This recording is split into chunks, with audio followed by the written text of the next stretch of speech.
At this moment, we have to reapply to live off campus because technically we're going to be listed as on campus again next year.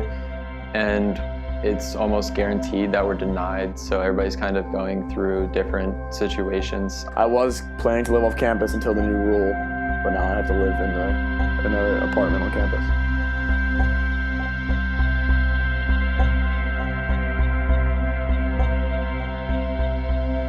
So the previous process for when I had to go through it was we had to fill out an application because the application was for financial need, and we had to, based off our FAFSA, submit our financial report to say that we needed to live off campus for a need-based reason.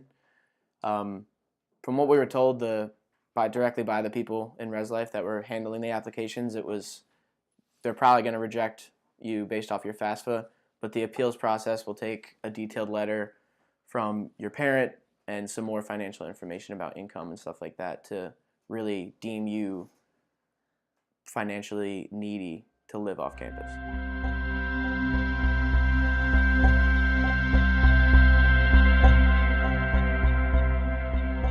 The new rules, as I've heard, are if you don't live within 25 miles of the campus, then you can't live off campus. But if you do want to live off campus, you have to pay for both on-campus housing and then whatever your rent is for the off-campus house.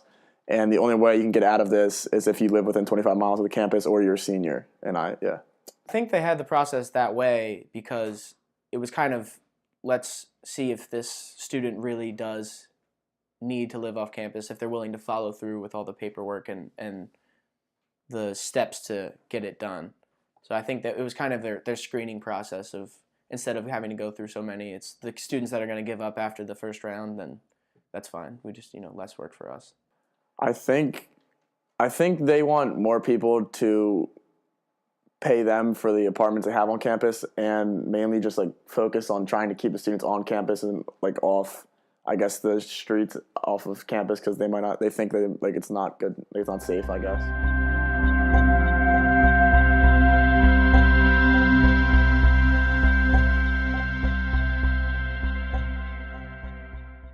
Well, for the new rule, when they spelled it out in the email, it was off the basis that students perform better in school and they have more access to available resources. I think that was the way it was worded in the email. Everybody seems to be doing the same in school as they were before they moved off campus. Everybody still goes to the library to study, or they'll do their work here. I understand why you would want students to, obviously if there's a correlation between them doing better in school.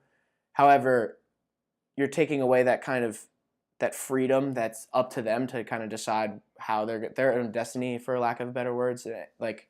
How well they're going to do in school is up to them, and that's important that you kind of foster that too, that it's an independent decision to do well, not just let's force them to live on campus so that they do well. Because what kind of worker are you breeding outside of school? I think the new rule is more Widener being selfish, and I think it'll actually hurt the community because there will be a lot of vacant houses here that landowners will be trying to rent out, but there won't be students, because I know most of the people on this street at least are students, so these will all be empty houses come next year. I guess it will benefit Widener money-wise because everybody has to pay extra tuition for housing and meal plans and stuff if you're living on campus compared to living off campus where you don't need a meal plan. Obviously, there's going to be some people that are pretty relieved that there's less college students around them. But as far as I can tell, I don't think it's that big of an interference. I think there would be more, if it really was that much of a problem, you'd probably have residents reaching out to the school and the school kind of sending out emails saying hey, you need to stop doing whatever and dealing with it directly. But as far as I know, that hasn't been an issue.